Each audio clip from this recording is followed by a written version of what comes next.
Ressentez-vous cela?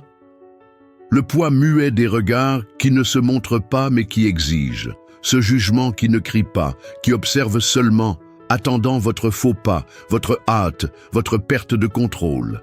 C'est là que beaucoup se perdent. Ils réagissent à la vitesse d'un cœur en feu et oublient que le véritable succès commence de l'intérieur, avec une maîtrise émotionnelle, une organisation mentale et une paix intérieure qui n'a besoin de l'autorisation de personne. Aujourd'hui, nous allons marcher ensemble sur un terrain délicat.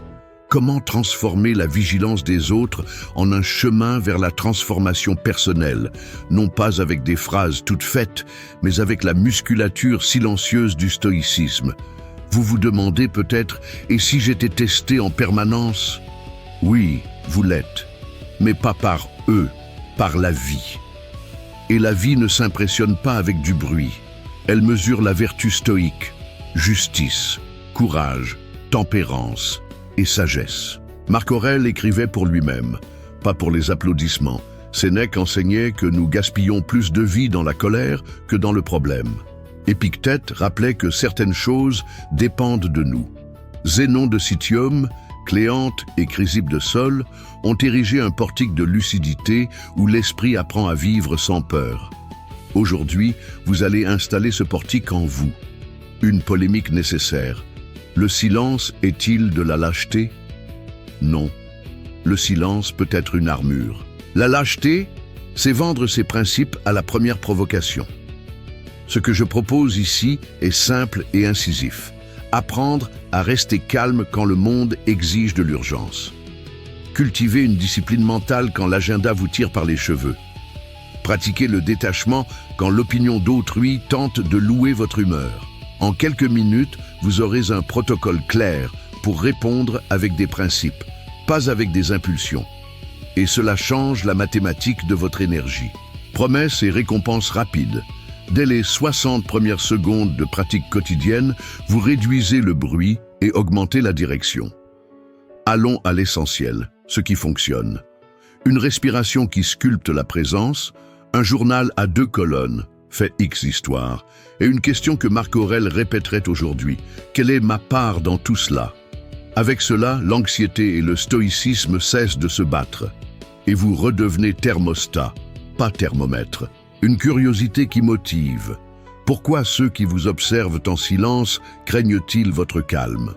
Parce que le calme intérieur n'a pas de prise, on ne peut pas le tirer. Et quand vous apprenez à répondre avec la sagesse stoïque, la provocation perd son public. C'est ainsi que naissent des résultats discrets et solides. Sérénité au travail, relations qui mûrissent, un esprit mentalement fort qui traverse la journée sans se déformer. Restez jusqu'à la fin. Vous recevrez des structures pratiques pour gérer le stress, des rituels de concentration qui servent de solution à l'épuisement et des images mentales qui réinstallent votre philosophie de vie dans ce qui compte le plus, la prochaine décision. Au milieu du bruit, vous entendrez votre propre musique. Si ce texte a déjà touché quelque chose en vous, écrivez dans les commentaires la phrase « Mon silence est une force, pas une fuite ». Je veux savoir qui s'engage à s'entraîner aujourd'hui, pas demain. Le poids invisible des regards, la vigilance silencieuse des attentes. Il marche comme s'il traversait une scène sans public, mais sous des regards attentifs. Pas de projecteurs, mais des ombres, pas d'applaudissements, mais des exigences. Les couloirs du travail, les groupes familiaux, les rues pressées, les réseaux qui ne dorment jamais, tout devient des miroirs invisibles reflétant des versions qu'il n'a pas choisies. Là, le stoïcisme apparaît comme un sentier discret sous ses pieds, se rappeler que la vie ne se gouverne pas par l'opinion d'autrui, mais par une boussole intérieure. Le premier geste de maîtrise émotionnelle est simple, inspirer, relâcher les épaules, nommer ce qu'il ressent. Le second est technique, séparer les faits des jugements, comme Épictète l'enseignait. Le troisième est une philosophie appliquée, décider que le succès est la cohérence, pas l'approbation. Il recule d'un demi-pas en lui-même et avec une organisation mentale se demande « Qu'est-ce qui dépend de moi et qu'est-ce qui est du vent ?» La réponse inaugure une transformation personnelle qui ne fait pas de bruit, mais qui change l'axe du monde. Au bureau, il remarque que certains ne commentent pas. Il mesure le silence avant le bonjour, la pause d'une demi-seconde dans un message, le sourcil levé en réunion. Il est curieux de voir comment la ville exige de la vitesse, tandis que l'âme demande du rythme. Ici, le stoïcisme moderne devient une solution à l'épuisement. Échanger l'urgence contre un rituel, l'impulsivité contre une gestion du stress. Il crée un protocole de présence. 3 respirations profondes avant d'ouvrir un courriel. Une gorgée d'eau avant de répondre à une critique. 1. Attends un peu, laisse-moi comprendre. Avant toute impulsivité. À la pause, un journal succinct. Fait, jugement, action possible. Cette ingénierie de la vertu stoïque restaure la force mentale et économise l'énergie. Sénèque murmure dans ses lettres « Le temps est vaste pour celui qui sait l'utiliser ». Et Épictète, dans son manuel, rappelle « Ce qui te blesse, c'est ce que tu laisses entrer ».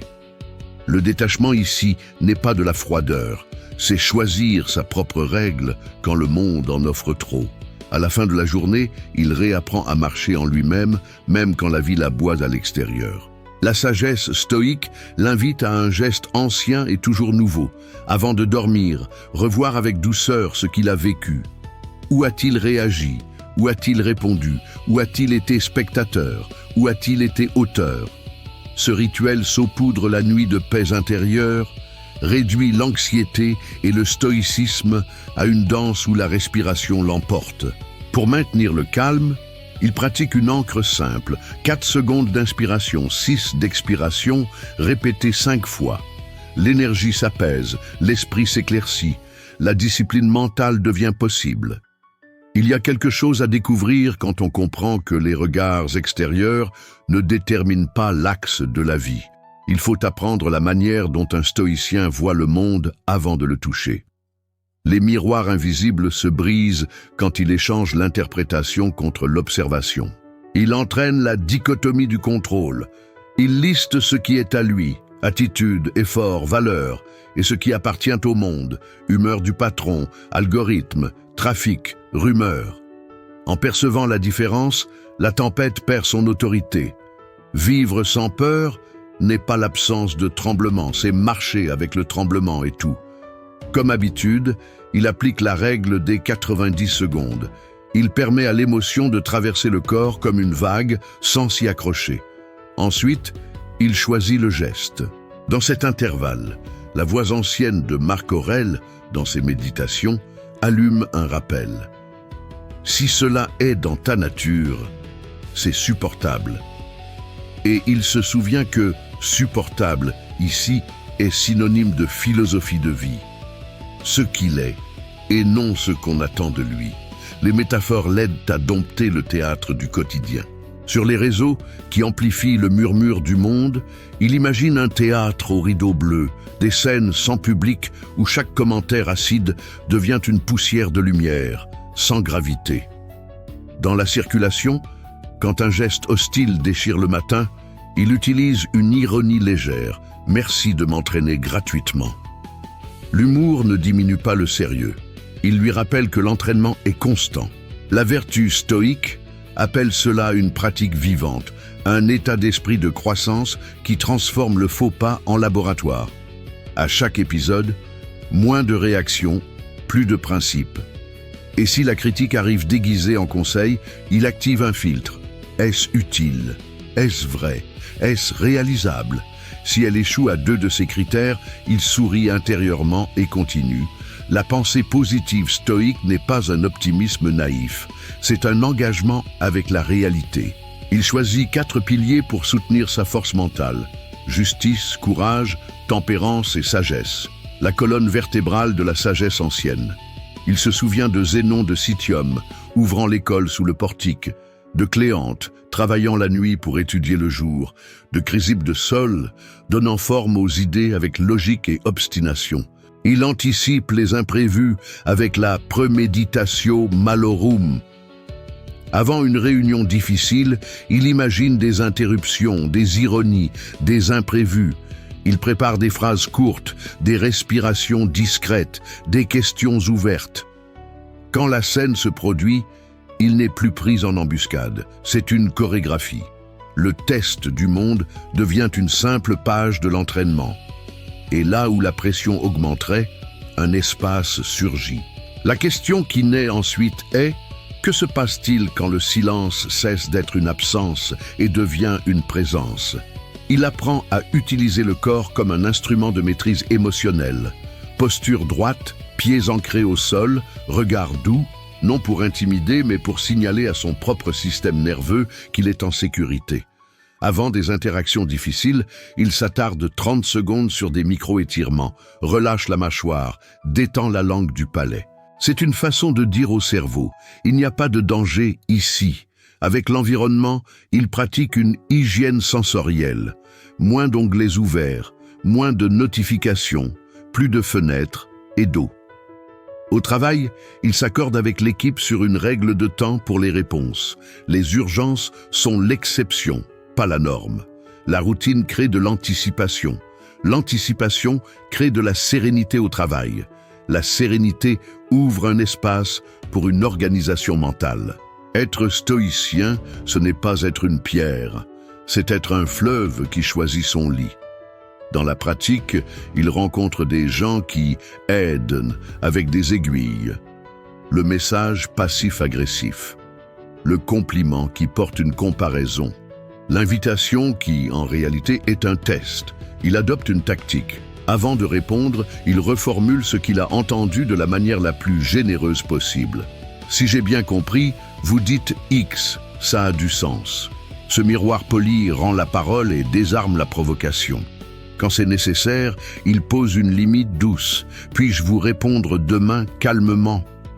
C'est une gestion du stress et aussi une vertu stoïque. Dire non quand la dignité l'exige. Si la conversation s'assombrit, il se souvient de Sénèque. Mieux vaut un silence noble qu'une victoire mesquine.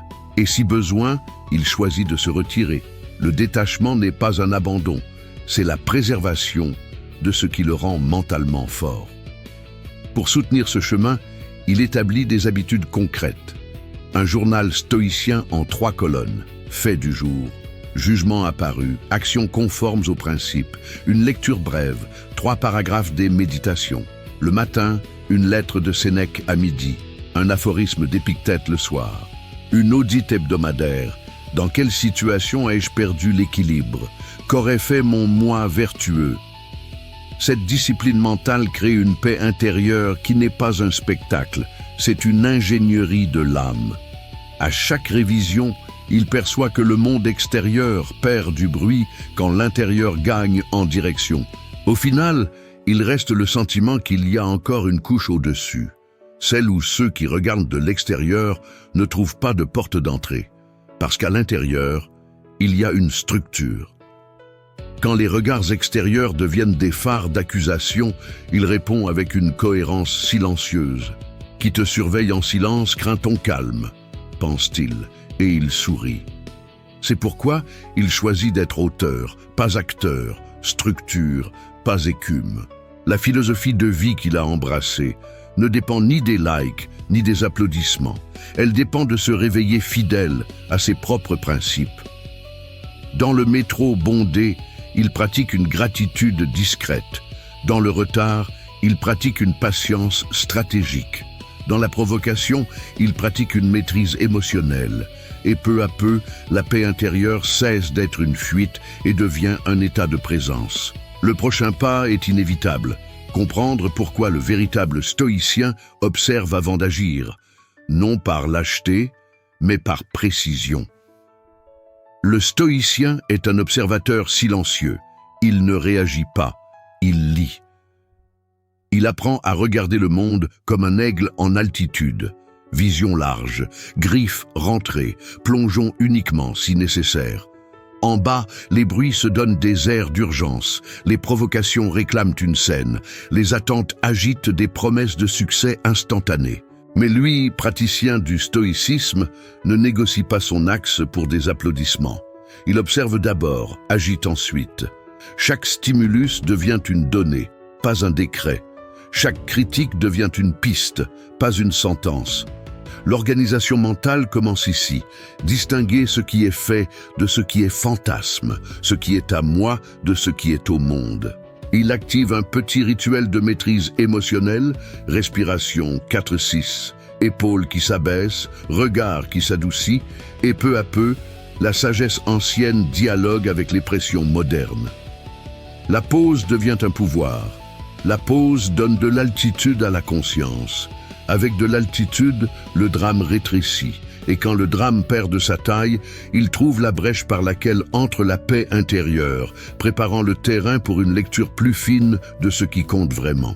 Au travail, face à un courriel tranchant ou un commentaire biaisé, il pratique la lecture avant la réaction. Il lit le contexte, le moment, l'intention probable.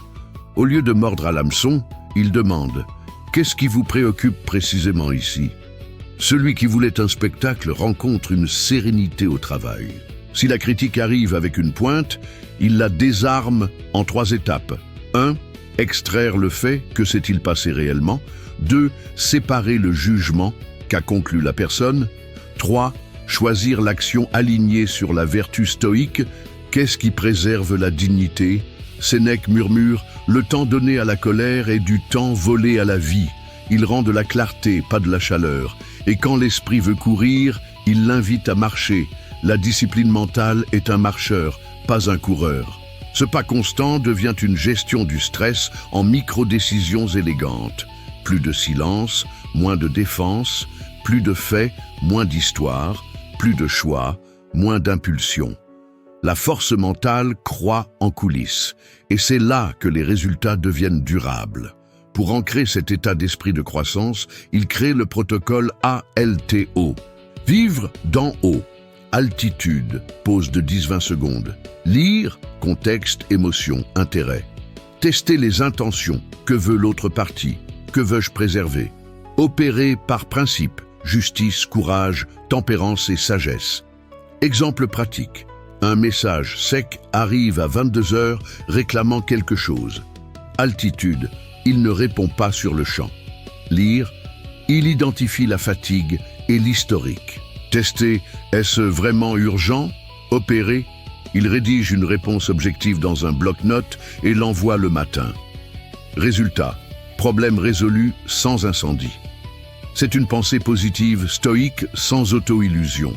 Affronter le réel avec méthode. Et plus il observe, moins il a besoin de prouver, naît une confiance qui ne réclame pas de micro, seulement de la cohérence. Mais il y a un degré supplémentaire dans cet escalier. Quand observer n'est pas une fuite, mais une préparation. Il se souvient aussi de la carte des anciens. Épictète a enseigné la dichotomie du contrôle. Marc Aurèle a écrit dans ses méditations que l'esprit peut rester libre même dans le tumulte. Sénèque a rappelé que nous souffrons plus dans l'imagination que dans la réalité. Zénon de Citium a planté le portique, Cléante l'a arrosé avec un travail nocturne, Chrysippe de Sol l'a sculpté avec logique, tous mentalement forts par l'habitude de lire le monde avant de le toucher. Inspiré par eux, il adopte un rituel matinal de stoïcisme moderne. Au réveil, 3 questions rapides. Quelle est ma part? Où puis-je pratiquer la tempérance? Quelle opportunité de courage dois-je saisir? 5 minutes suffisent pour aligner la boussole. Ce petit rite est un antidote à l'anxiété et au stoïcisme mal assorti. Avec une boussole calibrée, la hâte perd le commandement et la paix intérieure prend la barre. Être un observateur silencieux n'est pas être passif. C'est être stoïcien au point de reconnaître que chaque action a un moment optimal. Il entraîne le temps juste avec la technique des 90 secondes. Quand l'émotion s'allume, il observe la vague dans le corps sans s'y accrocher. Et seulement alors il décide. Si un collègue provoque, il lit « Est-ce à propos de moi ou de sa mauvaise journée ?» Si l'algorithme le pénalise, il lit « Est-ce un hasard momentané ou un manque de stratégie ?» Lire protège des raccourcis mentaux. Lire évite des guerres inutiles. Lire, c'est l'art de vivre sans peur, parce qu'on sait où sont ses pieds.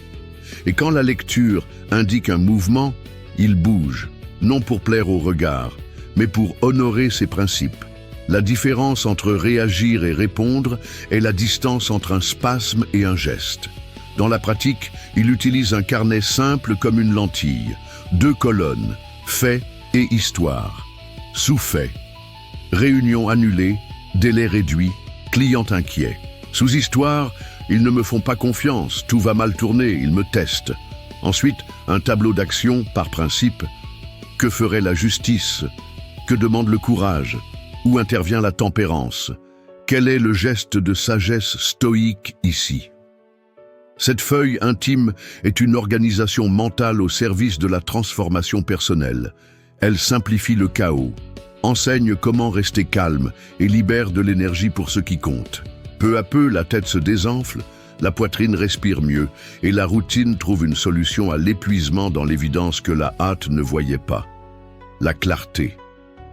Quand l'atmosphère chauffe, il pratique la technique 5, 4, 3, 2, 1 des sens pour revenir au corps. 5 choses qu'il voit, 4 qu'il touche, 3 qu'il entend, 2 qu'il sent, 1 qu'il goûte.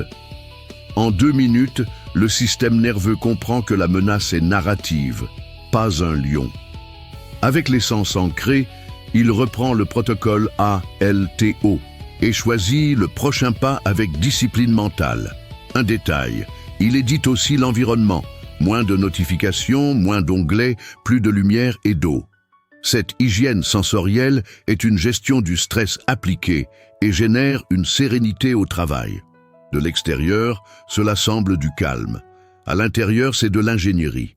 Et l'ingénierie du calme soutient le courage de décider avec fermeté et douceur. Certains confondent le détachement avec la froideur. Ils préfèrent l'image du fleuve.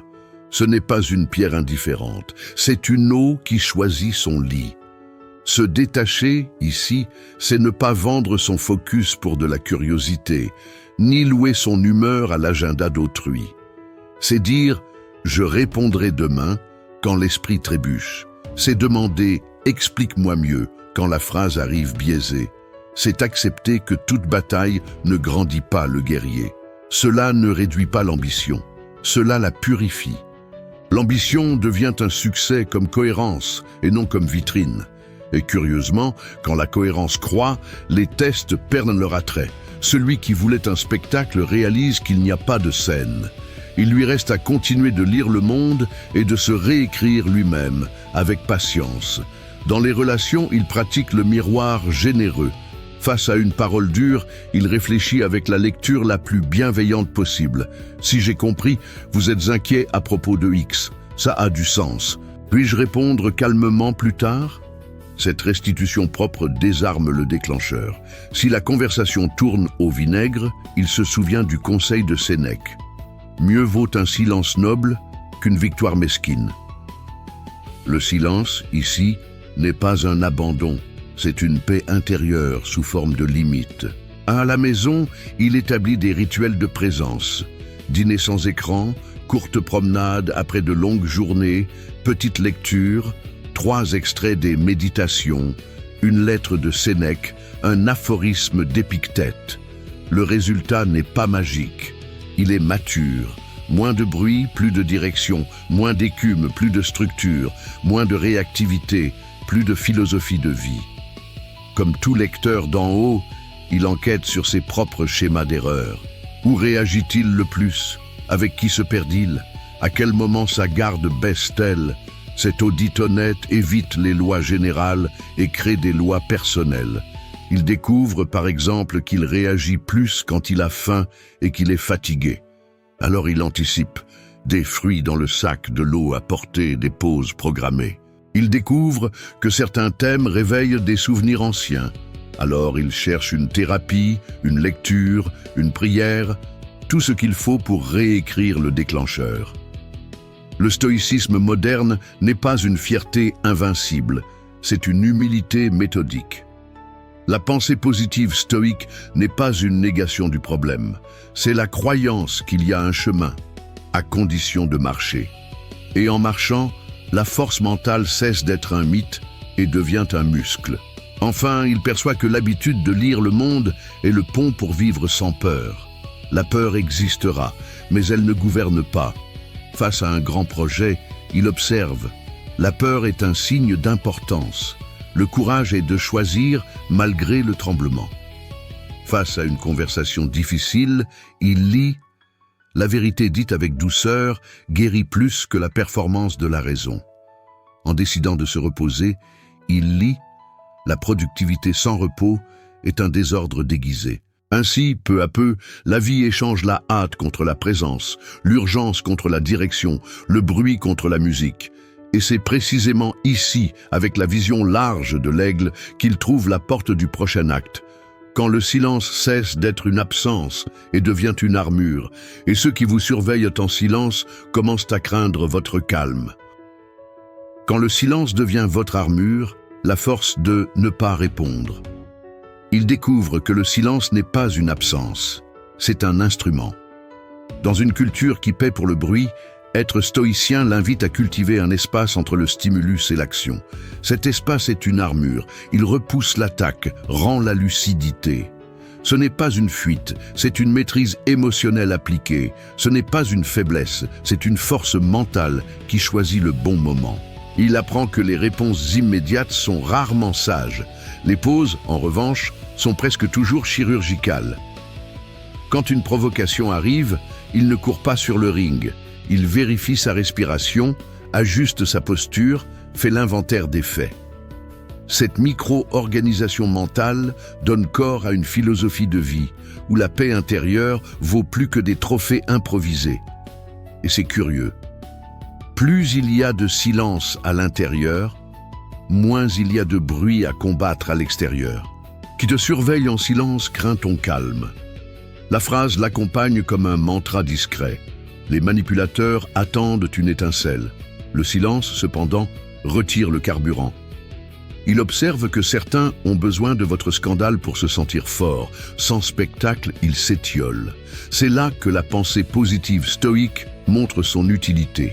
Il ne s'agit pas de nier le conflit, mais de croire que la meilleure réponse peut être un geste de non-réponse. Sénèque dirait que l'insulte n'atteint pas celui qui la méprise. Épictète rappellerait que rien ne nous oblige à ramasser ce qu'on nous jette. Le silence, quand il est intentionnel, face aux critiques avec élégance, préserve l'énergie pour ce qui produit du succès, la constance, pas la vengeance.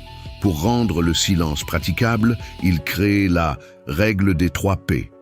Poser, percevoir, traiter. Poser. 10-20 secondes où il ne tape pas, ne parle pas, respire seulement. Gestion du stress immédiate. Percevoir où ça fait mal. Quelle attente a été blessée? Quelle croyance a été activée? Traiter. Quel est le principe qui doit guider l'action? La vertu stoïque n'est pas une théorie, c'est une boussole. Avec cette règle, il replante l'impulsion sur un sol fertile. La réponse peut venir plus tard, ou peut-être n'a-t-elle pas besoin de venir. Parce que parfois, le meilleur courriel est celui qui n'existe pas. Parfois, la meilleure réplique est un agenda réorganisé. Parfois, le meilleur « oui » est un « non » dit avec sérénité. Au travail, l'armure du silence crée une sérénité dans le travail. Un client écrit en majuscule, il ne reproduit pas le ton. Il confirme la réception, demande 24 heures pour apporter des solutions, aligne le cadre. Un collègue tente de transférer la faute. Il ne se justifie pas dans la panique. Il présente des données, rouvre le plan, propose un chemin. Le silence ici est une discipline mentale pour ne pas jouer au miroir avec le désordre. Curieusement, la posture ferme et silencieuse réorganise la salle. Le volume baisse, la raison revient. Marc Aurèle, dans ses méditations, murmure « La meilleure vengeance est de ne pas ressembler à l'offenseur ». Il préfère vivre sans peur d'être perçu comme froid et choisit d'être perçu comme stable, car la stabilité mène. Dans les relations personnelles, le silence devient un limite courtois. Il apprend des phrases qui n'enflamment pas. « J'ai besoin d'y réfléchir davantage. Pouvons-nous reprendre demain ?» Je préfère répondre calmement pour ne pas être injuste. Pas de sarcasme, mais de la sagesse stoïque. Quand quelqu'un provoque en public, il repousse l'ajustement à un contexte sûr. Il ne performe pas, il construit. Ce n'est pas de la passivité, c'est une stratégie de transformation personnelle. ne pas permettre à la hâte d'autrui de définir sa propre qualité. Et quand il perçoit que la conversation devient un labyrinthe, il choisit la sortie honorable. Merci pour votre point de vue, je vais continuer de ce côté. Le détachement n'est pas de l'indifférence, c'est la liberté de mettre fin à un jeu qui n'éduque pas. Le silence est aussi une hygiène. Il nettoie l'agenda des réunions qui ne sont que vanité, limite les groupes qui polluent avec des ragots, réduit les notifications qui volent l'attention. Cette diète de bruit est une solution à l'épuisement. Les miettes d'attention disparaissent, des blocs de présence apparaissent. Sans l'urgence fabriquée, le corps recommence à faire confiance à la journée. L'esprit cesse de collectionner des batailles secondaires et se recentre sur les fronts qui comptent. Ici, le stoïcisme moderne rime avec la conception de la routine. Moins de portes par où le chaos entre, plus de fenêtres par où la clarté respire. Il entraîne aussi la réponse différée stoïque. Face à un texte acide, il écrit une réplique dans un bloc-notes, l'enregistre et ne l'envoie pas. Il y revient 2 heures plus tard, ou le lendemain, relit et se demande « Cela sert-il mon caractère? Honore-t-il mes principes ?» Ce qui reste est concis, respectueux, ferme. Ce qui tombe était de l'écume. Cette technique est un antidote à l'anxiété et au stoïcisme mal assorti. L'anxiété veut de la hâte, le stoïcisme demande une position. Quand la position s'appuie sur des principes, la hâte perd le micro. La force mentale se mesure à ce qu'il supporte sans se déformer.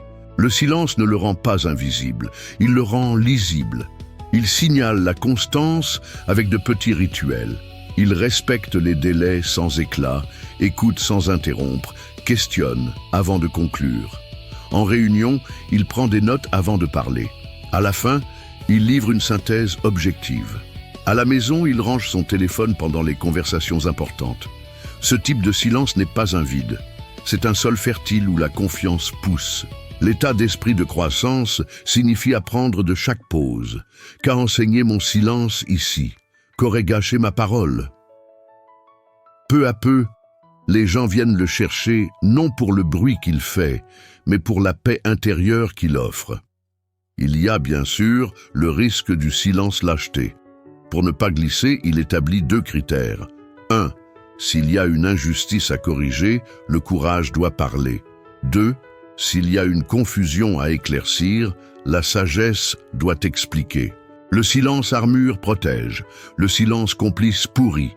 Justice, courage, tempérance et sagesse, les 4 colonnes, définissent quand se taire et quand parler. Le résultat est un silence sélectif, muet pour l'ego, clair pour la vérité. Ainsi, il reste mentalement fort sans devenir pierre et ferme sans devenir lame. Avec le temps, il remarque que le silence change la mathématique du conflit. L'autre avance d'un pas en attendant un choc. Il trouve un accueil et, sans friction, perd l'équilibre de sa propre marche. Ce n'est pas un tour, c'est un principe. L'énergie qui n'est pas renvoyée ne devient pas un courant. Qui te surveille en silence craint ton calme. Et il le craint parce que le calme n'a pas de prise à saisir. Il n'offre pas de point d'accroche. Au lieu de cela, il offre un chemin. Si tu veux construire, je suis là. Si tu veux un spectacle, je n'ai pas de scène. Le monde comprend, une personne à la fois. Et précisément ici, il pressent la transition naturelle vers le prochain degré. Si le silence est une armure, que porte-t-il en dessous? Quelles structures le soutiennent quand il décide de parler? La réponse réside dans le 4e thème. Répondre avec des principes, pas avec des émotions, l'art de convertir la pause en direction, le recul en précision. Dersi.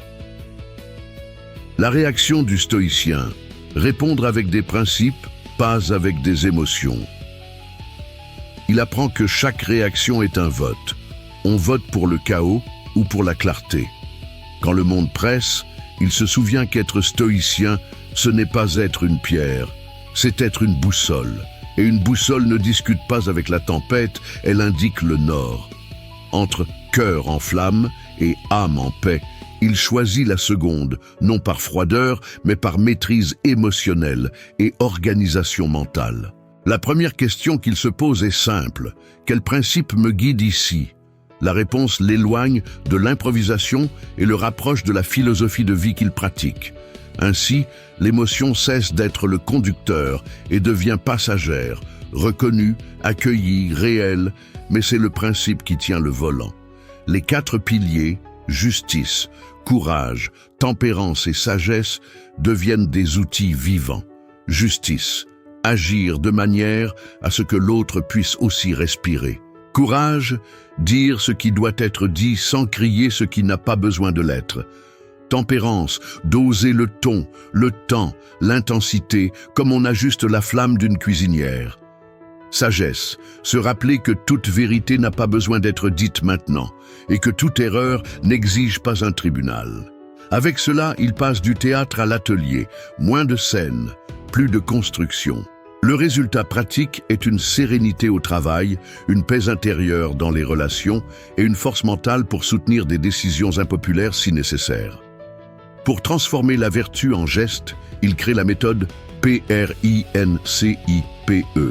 Poser, 10, 20. Reconnaître l'émotion, je suis irrité. Identifier la valeur en jeu, respect, clarté, engagement. Noter les faits et suppositions. Calibrer le ton, tempérance. Interroger l'autre avec curiosité.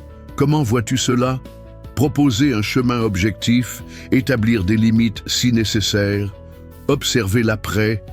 Quel héritage cette réponse laisse-t-elle?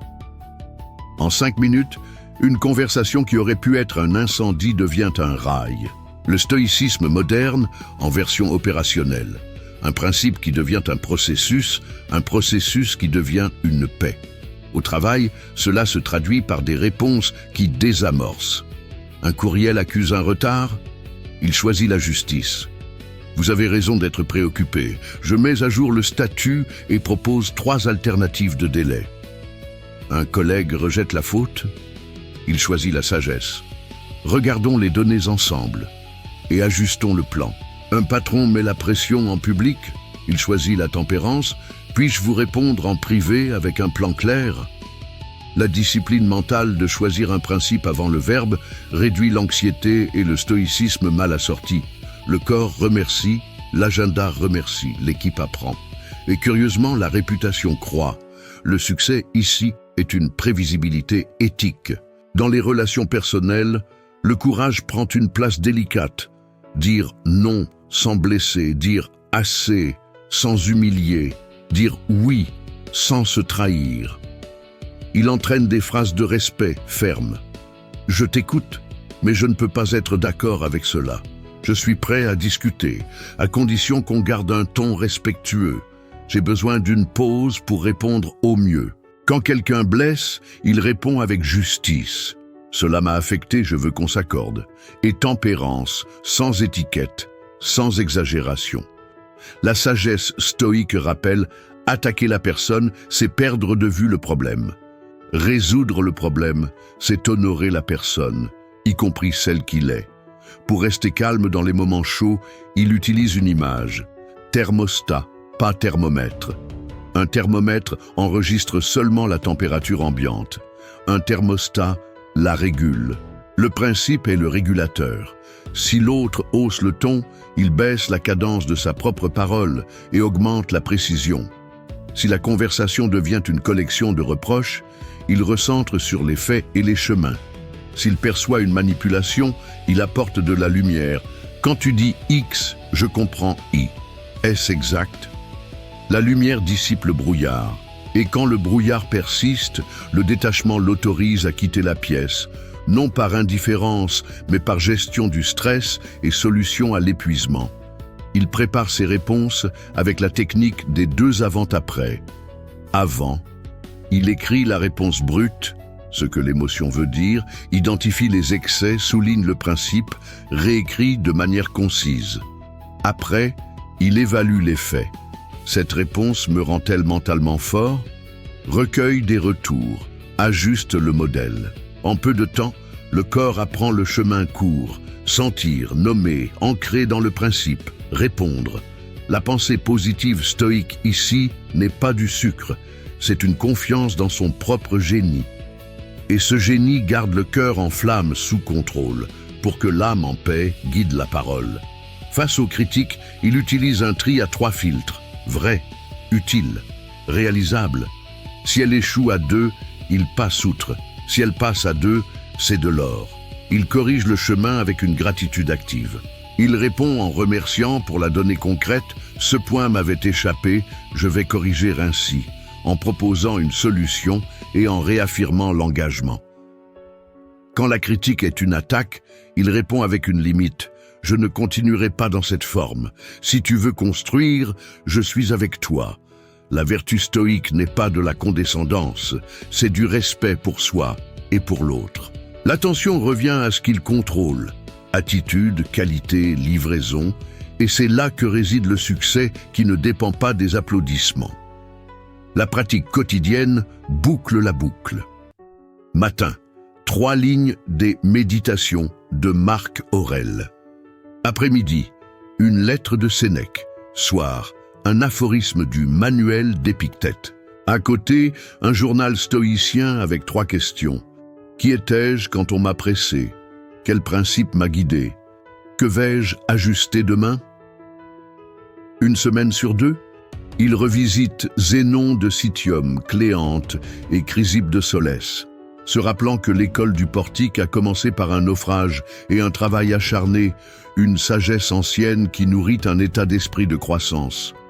La lecture n'est pas un ornement, c'est un outil d'organisation mentale. Quand une conversation exige une fermeté publique, il fait du courage un acte doux. Il commence par reconnaître sa part, pointe l'impact de ce qui doit changer, invite à un plan simple et offre un soutien pour la transition.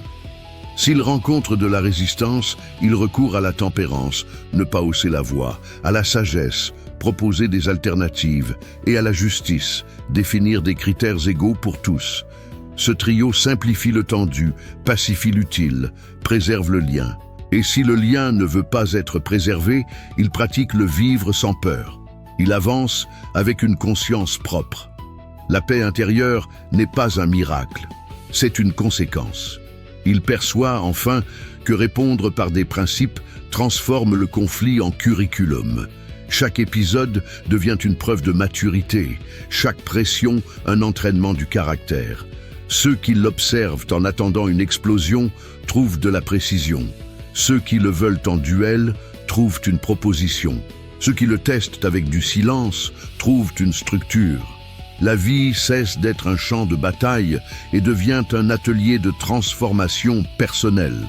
Et c'est précisément là que se dessine le prochain chapitre. S'il répond déjà par des principes, comment comprendre que les tests de la vie valent plus que les tests des gens? Ce pont le mène au 5e thème, où la vigilance d'autrui cède la place à l'évaluation plus grande de sa propre conscience. Vous êtes testé, mais pas par eux, par la vie. Il perçoit que la véritable épreuve ne naît pas des yeux qui le surveillent, mais du silence de sa propre conscience. Être stoïcien, c'est comprendre que la scène du monde n'est qu'un décor. L'examen se passe à l'intérieur. Quand la critique arrive, quand le retard irrite, quand l'imprévu réclame un tribut, la vie, avec un V majuscule, demande « Restes-tu fidèle à tes principes ?» C'est à ce moment que le stoïcisme cesse d'être une belle idée et devient une philosophie de vie. Au lieu de rivaliser avec des publics invisibles, il rivalise avec lui-même d'hier. Au lieu de chercher des médailles, il cherche la paix intérieure. Et curieusement, quand la règle change, l'énergie revient. L'anxiété de plaire s'évanouit, la précision de la maîtrise émotionnelle s'installe. Marc Aurèle lui sert de miroir, l'empereur qui écrivait pour lui, pas pour le monde. Dans ses méditations, il insiste sur le fait que la victoire la plus haute est sur son propre jugement hâtif. Alors, face au trafic, à un courriel abrupt, à une erreur qui menace d'humilier, il revient à l'essentiel. Qu'est-ce qui dépend de moi maintenant? La réponse est humble et libératrice. Cela dépend de respirer, d'ajuster le ton, de corriger le pas. Cela ne dépend pas de l'humeur de l'autre, de la courbe de l'algorithme, de la hâte de la ville. Ce retour à l'organisation mentale clarifie la lentille. L'anxiété et le stoïcisme cessent de se quereller. Le test, après tout, ne veut pas un héros performatif. Il veut un humain mentalement fort. Il crée un état d'esprit de croissance, orienté par des épreuves réelles. Il appelle cela la triade de l'entraînement. Frustration, attente, critique. La frustration teste la tempérance, l'attente teste la patience disciplinée, la critique teste la justice envers autrui et la sagesse stoïque envers soi. Pour chacune, un exercice. Dans la frustration, 90 secondes de pause corporelle. Dans l'attente, une micro-liste d'actions utiles. Courriel objectif, organisation de l'agenda. Dans la critique, séparer les faits des jugements et des touches réalisables. Cette triade réduit le bruit, augmente la paix intérieure et devient une solution à l'épuisement. Moins de feu follet, plus de feu qui cuit. La vie teste aussi les priorités. Il apprend à dire non avec élégance et oui avec responsabilité. Il adopte le principe de la tempérance dans les choix. Il n'embrasse pas tout. Il embrasse ce qui aligne vertu et mission. Une habitude concrète, un agenda par bloc. Matin pour produire, après-midi pour collaborer, fin de journée pour réviser. Entre les blocs, des rituels d'atterrissage. Respirer, s'étirer, boire de l'eau. Cette ingénierie simple augmente la sérénité au travail et restaure l'expérience de rester calme même quand tout pulse. Sénèque sourirait. Le temps s'étire quand on l'utilise avec art. Il structure un journal d'épreuves en 3 colonnes.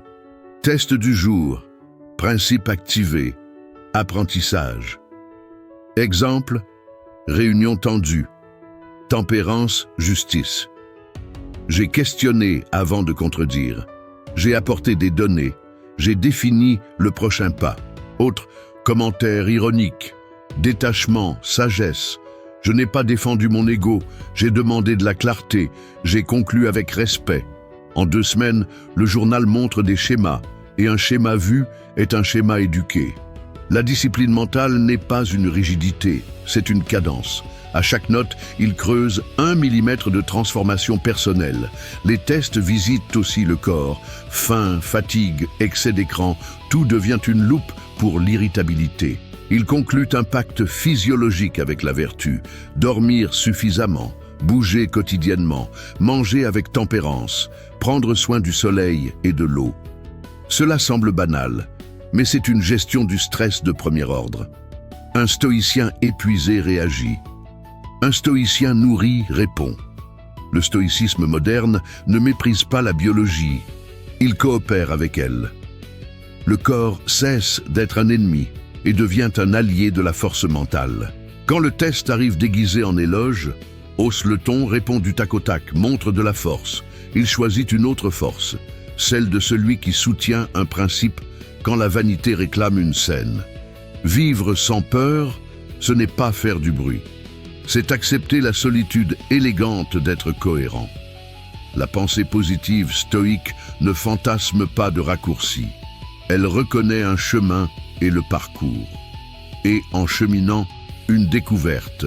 Les « eux » qui testaient perdent de l'importance. Le vecteur change. La vie est l'examinatrice, lui l'élève qui apprend vite. Pour les jours où le test fait mal, il pratique la premeditatio malorum. Avant des événements clés, il répète les contretemps et décide des réponses alignées sur la vertu stoïque. Réunion. S'ils interrompent, il remercie et reprend. S'ils attaquent, il demande un exemple concret. S'il perd le fil, il pose et reconstruit. Voyage. S'il y a du retard, il communique tôt. S'il se perd, il replanifie l'itinéraire. S'il fatigue, il priorise le repos. L'imagination qui nourrissait la panique devient un atelier de préparation. Le résultat est une paix intérieure non naïve, mais structurée. Dans les relations, les tests mesurent l'amour-propre et l'amour d'autrui. Il apprend à distinguer soin de contrôle, attention d'anxiété, présence de possession. Il pose des limites sans théâtralité. Je t'aime, et cela ne fonctionne pas pour moi ainsi. Justice pour tous, y compris pour lui. La sagesse ancienne enseigne que la bonne vie est simple, mais l'esprit adore les labyrinthes. Alors il simplifie, il questionne plus, accuse moins, écoute plus, présume moins, propose plus, exige moins. Et encore une fois, la vie valide dans l'épreuve silencieuse. Enfin, il comprend le critère. Le test de la vie demande s'il rend le monde meilleur là où il pose le pied. Il ne s'agit pas de gagner des débats, mais d'un succès comme utilité, d'une sérénité au travail comme culture, d'une paix intérieure comme rayonnement. Chaque décision laisse une trace. A-t-elle construit ou brûlé, éclairé ou embrouillé, servi ou exhibé? À chaque choix, il écrit des lignes dans les méditations qu'il aimerait un jour lire sur lui-même. Et en relevant les yeux, il perçoit la prochaine étape. Transformer sa propre vigilance en serre de croissance, fleurir sous surveillance, pour que ceux qui attendent sa chute assistent à son ascension discrète. Transformer la vigilance en avantage, croissez pendant qu'on vous observe. Il décide que les regards ne seront pas des cages, mais des serres. S'il y a des yeux attentifs, il y aura aussi de la lumière. Et sous la lumière, celui qui a des racines croît. C'est ainsi qu'il convertit la pression en fournaise pour la vertu stoïque. La question change. Pourquoi m'observe-t-il? Devient comment puis-je être assez stoïcien pour transformer cela en entraînement quotidien? La scène invisible devient une salle de sport du caractère. Ce qui était un poids devient une discipline mentale. Ce qui était une peur devient une maîtrise émotionnelle.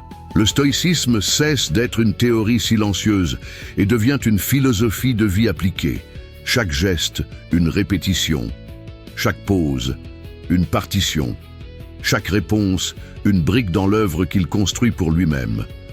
Pour rendre cela concret, il crée le protocole FORNAISE. Focus, définir ce qui compte aujourd'hui. Organisation, routine simple de 3 tâches incontournables. Respiration, 2 minutes d'ancrage, 4-6. Nutriments, eau, lumière, mouvement. Altruisme, un geste utile pour quelqu'un. Limite, le non qui préserve l'axe. Humilité, demander un retour. Ajustement, amélioration de 1%. Ce cycle est une organisation mentale qui produit une paix intérieure visible. De l'extérieur, cela semble du calme. À l'intérieur, c'est de l'ingénierie. L'anxiété et le stoïcisme cessent de s'opposer car il y a une méthode. La méthode, à son tour, génère de la prévisibilité. Et la prévisibilité est le sol où un succès silencieux germe. Au travail, il utilise les yeux qui le mesurent comme une règle de qualité. Non pour plaire, mais pour une sérénité au travail. S'ils savent qu'il livre, les regards deviennent de la confiance. S'ils savent qu'il apprend, les regards deviennent un encouragement. Il monte des vitrines de processus, pas de vanité, un tableau de statut clair, des délais réalistes, des engagements documentés. Face aux critiques, il fait de la critique une carte. Il extrait la donnée, élimine l'exagération, invite à une solution. C'est la sagesse stoïque en action. La réalité devient une alliée. Au final, ceux qui voulaient surprendre des failles assistent à une transformation personnelle. Ce qu'ils cherchaient comme une chute devient un degré. Il adopte des entraînements de calme sous chronomètre. 5 minutes avant les réunions clés, il respire et révise les principes: justice, courage, tempérance, sagesse. Pendant la réunion, il prend des notes avec 2 colonnes, faits et engagement. Dans les 3 dernières minutes, il propose des prochaines étapes objectives. La salle perçoit comment rester calme, même avec un temps serré. La gestion du stress cesse d'être un éteignoir d'incendie. Elle devient une prévention. C'est le stoïcisme moderne, une conception de routine au service de la force mentale. Et quand un regard cherche une étincelle, il trouve une méthode. Quand il cherche le désordre, il trouve une cadence. Il choisit des entraînements avec un poids émotionnel contrôlé. Il s'expose volontairement à de petites frustrations pour muscler la tempérance. Une longue file d'attente. Il pratique une patience active. Il répond à un courriel, étudie un paragraphe des méditations de Marc Aurèle. Un retour dur. Il pratique le détachement. Il sépare la personne du contenu, remercie pour le point utile, refuse l'épine. un projet en retard. Il pratique une pensée positive stoïque. Quel est le minimum viable maintenant? Quelle est la micro-victoire possible aujourd'hui? Le monde l'observe et, sans spectacle, assiste à un état d'esprit de croissance en direct. Pour blinder son énergie, il institue un temps sacré, matinal et nocturne. Le matin, un bref silence, un mouvement du corps, une lecture de Sénèque ou Épictète, 3 lignes d'intention écrites. Le soir, une révision honnête. Où ai-je réagi, où ai-je répondu? Une gratitude objective. 3 faits. Un rituel de déconnexion des écrans. Cette clôture produit une paix intérieure et est une solution à l'épuisement. Ce n'est pas un luxe, c'est une fondation. Sous observation, une routine solide fait la différence entre s'effondrer et fleurir. Une sagesse ancienne dans un emballage contemporain, simple, répétable, transformateur. Il transforme aussi l'exposition en un apprentissage public sans autopromotion. Il partage des processus, pas des gloires. Comment j'organise ma journée? Comment je gère les délais en crise? Ce que j'ai appris d'une erreur.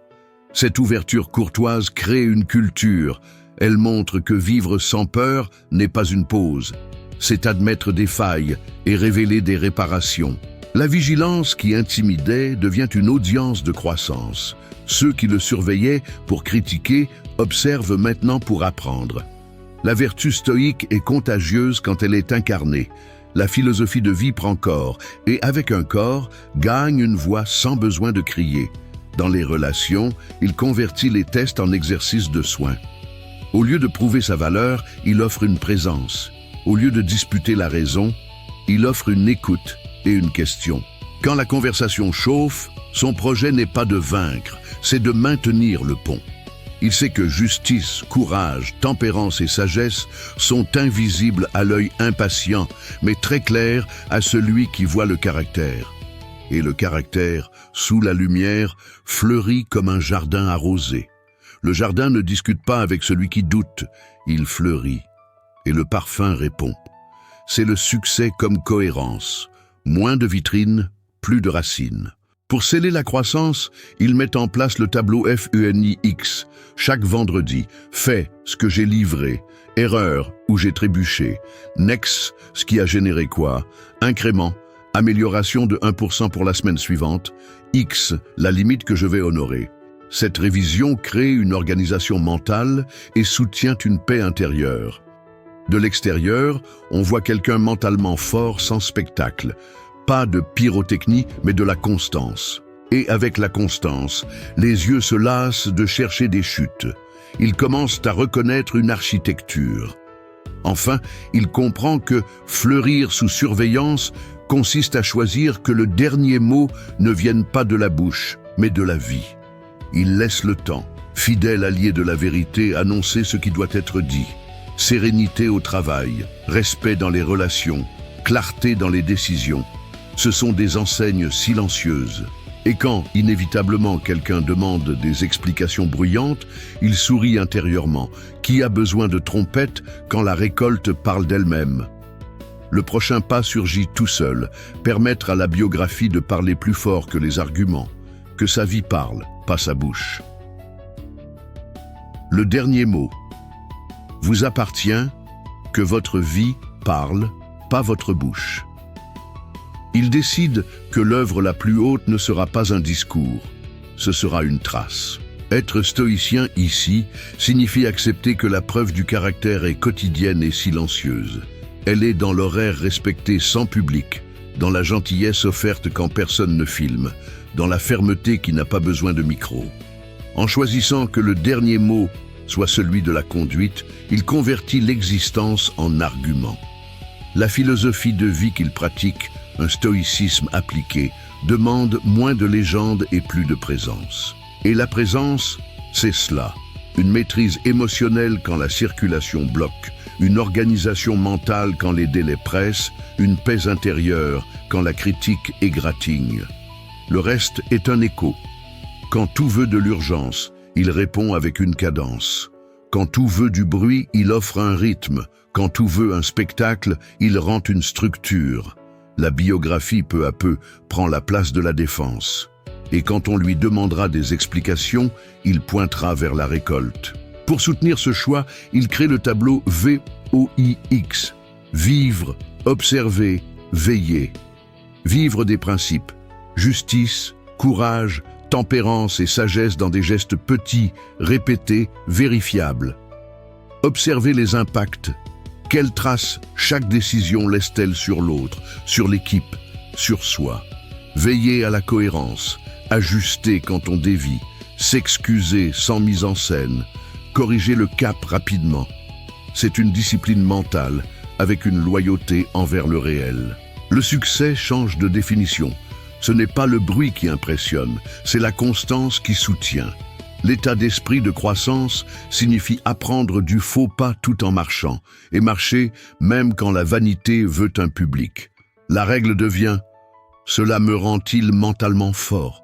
Cela augmente-t-il l'utilité de ma journée ?» Il se souvient de Marc Aurèle écrivant pour lui, pas pour des applaudissements. Dans ses méditations, l'empereur semble murmurer « Sois une roche contre laquelle les vagues se brisent et s'effondrent. » Une roche ne discute pas avec la marée, elle demeure. Sénèque rappelle que ce qui compte n'est pas combien on vit, mais comment. Épictète insiste, certaines choses dépendent de toi. Zénon de Citium, Cléante et Chrysippe de Sol ont érigé une école qui enseignait la posture, pas la performance. Il colle ses rappels dans le quotidien. Avant de parler, il respire, avant de conclure, il questionne, avant de promettre, il mesure. Une sagesse ancienne dans un habit d'aujourd'hui. Le stoïcisme moderne n'est pas une pose de froideur. C'est une ingénierie de la sérénité. Au travail, il décide que la marque ne sera pas une signature bruyante, mais une sérénité au travail palpable. Au lieu de sembler occupé, il livre l'essentiel. Au lieu d'annoncer qu'il est sous pression, il négocie le cadre et les délais avec clarté. Au lieu de justifier chaque faux pas, il présente une donnée, corrige le processus, prévient la répétition. Il crée une routine de clôture propre. Liste des pendants, prochaines étapes alignées, communication objective. Cela réduit l'anxiété et le stoïcisme mal assorti. Le corps cesse de lutter contre des fantômes et travaille avec des faits. Et l'équipe comprend, avec lui, le dernier mot est toujours l'engagement tenu. Dans les relations, il apprend à dire « je t'aime » avec des verbes. La vertu stoïque demande un respect sans spectacle, une présence vraie, une écoute sans interruption, des limites dites avec douceur. Quand la conversation chauffe, il choisit la tempérance dans la forme et le courage dans le fond. Il dit la vérité avec soin, pas sa vérité comme une épée. Quand il fait un faux pas, il pratique la justice. Il assume sa part, répare, apprend. Le détachement ici n'est pas de l'indifférence.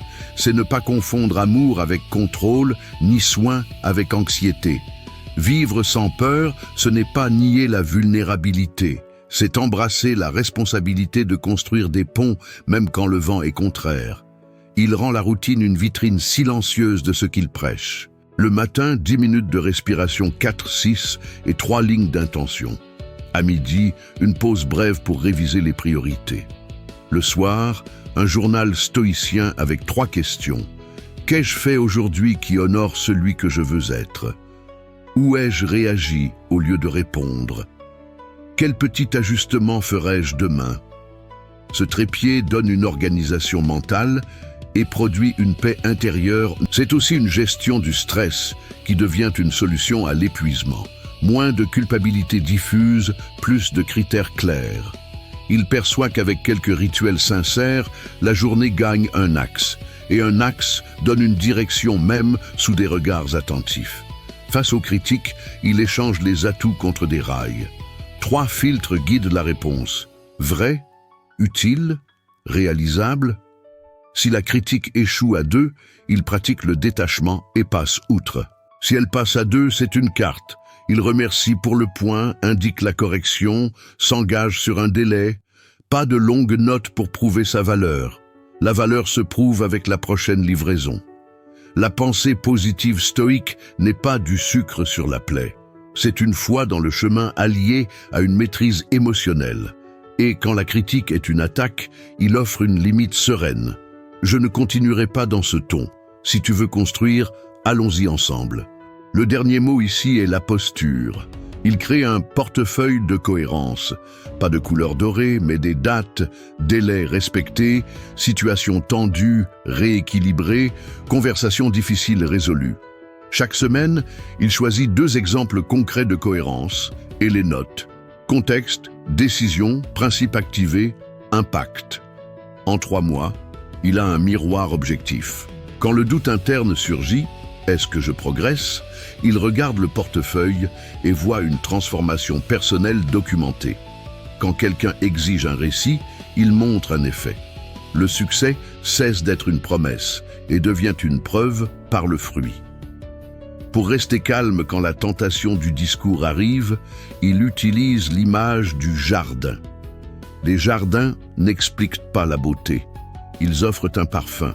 Il prend soin du sol, sommeil, alimentation, mouvement, de l'eau, routine, focus, pause, et de la lumière, lecture de Marc Aurèle, Sénèque, Épictète. Quand le vent secoue, les racines tiennent, et si quelqu'un doute, le jardin continue de fleurir, car la force mentale n'a pas besoin d'autorisation pour exister. Cette métaphore soutient les décisions sous les projecteurs. Moins d'explications, plus de démonstrations, moins de défense, plus de livraison. Il y a, bien sûr, le danger de confondre laisser la vie parler avec un silence complice. Il définit 2 déclencheurs pour parler haut et clair, l'injustice et le préjudice. Si quelqu'un est blessé, le courage prend la tête. Si une erreur se répand, la sagesse éclaire, la tempérance régule le ton, la justice veille à l'équité. Ainsi, le dernier mot reste une action qui protège, qui éduque, qui répare. La voix existe, elle ne se vend pas à l'impulsion. La bouche parle quand la conscience ordonne, le reste est un aboiement d'ego. Enfin, il comprend que la littérature de sa propre vie s'écrit dans un silence actif. La couverture est discrète, mais les pages brillent. Sérénité au travail, respect dans les relations, choix qui alignent valeur et utilité, une paix intérieure qui ne dépend pas du décor. Celui qui l'observe en attendant du bruit trouve une direction. Celui qui le veut en combat trouve des critères. Celui qui le teste avec des scènes, sans public, mais avec des regards attentifs, trouve quelqu'un qui marche. Et marcher, ici, est le verbe final. Il ne conclut pas avec une phrase d'effet, il conclut avec un effet. Et quand on lui demandera le dernier mot, il pointera vers le chemin parcouru, car la vie, enfin, a appris à parler pour lui. Si vous êtes arrivé jusqu'ici, vous savez déjà, il ne s'agit pas de vaincre des publics invisibles, il s'agit de se vaincre soi-même, un jour à la fois. Être stoïcien, ce n'est pas se taire par orgueil, c'est parler avec justice, courage, tempérance et sagesse quand l'heure est venue, et se taire avec dignité quand elle ne l'est pas. Le reste est écume. Ce qui demeure, c'est le rail, une maîtrise émotionnelle dans les tempêtes, une organisation mentale dans le chaos, une paix intérieure comme demeure. Maintenant, mettez cela en pratique. Aujourd'hui, pas demain. Choisissez un micro-rituel, 60 secondes de respiration 4-6 avant de répondre, un journal à 2 colonnes, fait X histoire, et la question qui recalibre tout, quelle est ma part dans tout cela? Avec 3 petites décisions, vous installez une discipline mentale et changez la mathématique de la journée. C'est ainsi que l'anxiété et le stoïcisme cessent de se battre et que vous redevenez un thermomètre de principe et un thermostat d'attitude. Question pour vous faire avancer. Dans quelle situation réagissez-vous le plus et répondez-vous le moins? Que demande votre vertu stoïque pour cette conversation précise?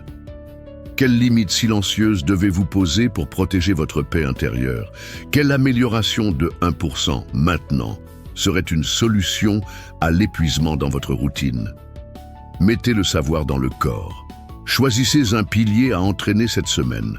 Justice, clarté et équité dans les décisions. Courage, vérité dite avec respect. Tempérance, ton, temps et intensité au bon endroit. Ou sagesse, agir après avoir lu le contexte. Souvenez-vous, le succès ici est une cohérence silencieuse, pas un spectacle. Celui qui vous observe en attendant une étincelle trouvera une méthode. Celui qui attend une chute verra un état d'esprit de croissance. Je veux vous entendre. Écrivez dans les commentaires la phrase et l'engagement d'aujourd'hui. Mon silence est une force, pas une fuite. Et dites quel principe vous allez pratiquer dans les prochaines 24 heures. Votre décision publique crée une responsabilité privée. Si ce contenu vous a aidé, abonnez-vous à la chaîne, activez la cloche pour ne pas manquer les prochains épisodes et partagez avec quelqu'un qui a besoin de sérénité maintenant. Et n'oubliez pas, cliquez sur le lien du premier commentaire épinglé. Vous y trouverez un e-book avec des exercices pratiques de stoïcisme moderne pour installer une paix intérieure, entraîner une maîtrise émotionnelle et renforcer votre force mentale au travail et dans la vie.